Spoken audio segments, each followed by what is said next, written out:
Well, Wisdom Out is a hub of research, stories, strategies, tools about the nature of wisdom.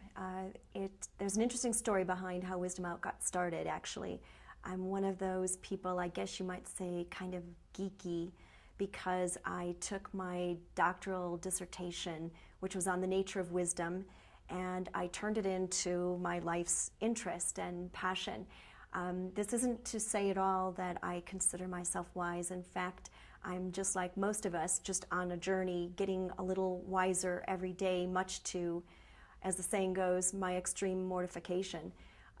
But Wisdom Out is as a hub, as I said, so it's a place to come to find out, well, what are real people doing to become wiser, to live wiser. I started it because in my research I realized that people thought that wisdom was unattainable, and yet we all want it, especially in our darkest moments and our most challenging times. Almost everybody, wishes for wisdom and wishes to be wise and to make decisions that have a ripple effect of something bigger, of something that's going to turn out well for themselves and for others, which is the greater good. And I should mention that whole concept of the greater good is the foundation of the work I do in my other work, which is known as renewal coaching. That the research I did in wisdom is the underpinnings to renewal coaching. So how do you research wisdom? Oh, that's a great question, because it is all from referrals. I ask people that I meet, and it's on our website as well, an invitation for anyone to refer someone that they think is wise.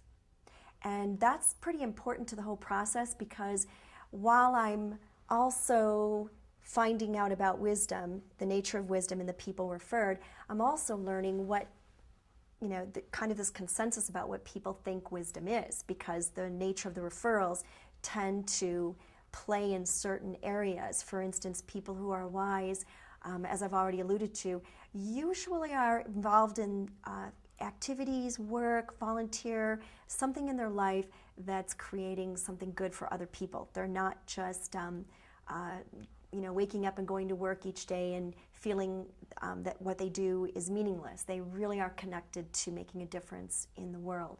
And so the referrals are very interesting, because it begins to surface what this idea of wisdom is. Right now, one of my more recent projects is looking at wisdom in couples, for example.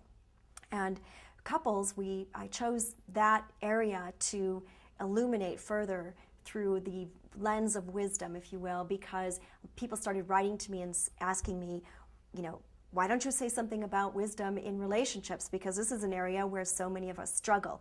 I've got this in my life going well, this in my life going well, this going in my life going well, but I keep messing up relationships. So I started to put out the request, who do you know out there that is a wise couple? And for the couples project, married, single, gay, straight, makes no difference. I want to illuminate all the stories, find out from these people what is it about how they met, knew that they were the right people for each other, made a commitment, how they hang through the tough times together, how they navigate life's challenges, and then also what they're doing, what they're known for, how they make a difference as a couple.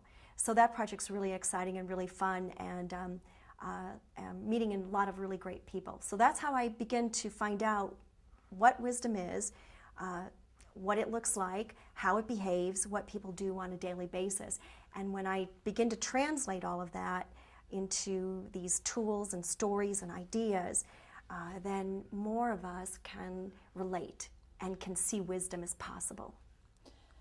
Why do you think that some people perhaps are not wise and others are? I think reflection has a lot to do with the edge between going through life and maybe floundering and not being as wise as you can be, and those that do go through life feeling like they're more wise than not.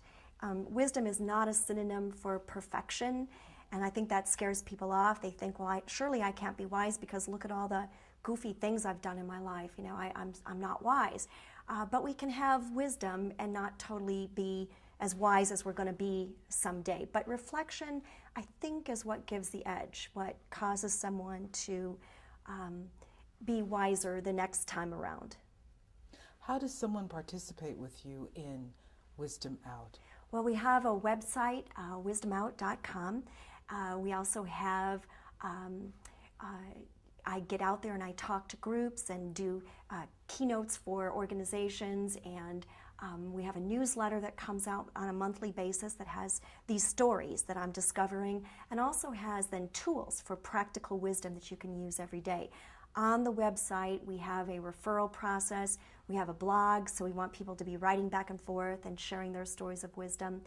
There's 2 books coming out. One is about the nature of wisdom in people, and then the second one, and actually the second one might come out first, I'm not sure, but it's the one about couples. That's the one that I get the most requests for, the most interest in, and again, I think it's because so many people find that area of their life more difficult than some of the other things that they're doing. So let's say your project really just takes off around the globe. What do you think the benefit will be to the world? I think the main benefit of Wisdom Out to the world is making wisdom accessible, taking it off the mountain and putting it in the hands of everyday people who want to be wiser in everything that they do. And I think that what's happening in the world, which is not all bad, there's great things happening in the world, but it's going to require more people becoming wiser, making wiser decisions, working together in wise ways, and creating wise solutions.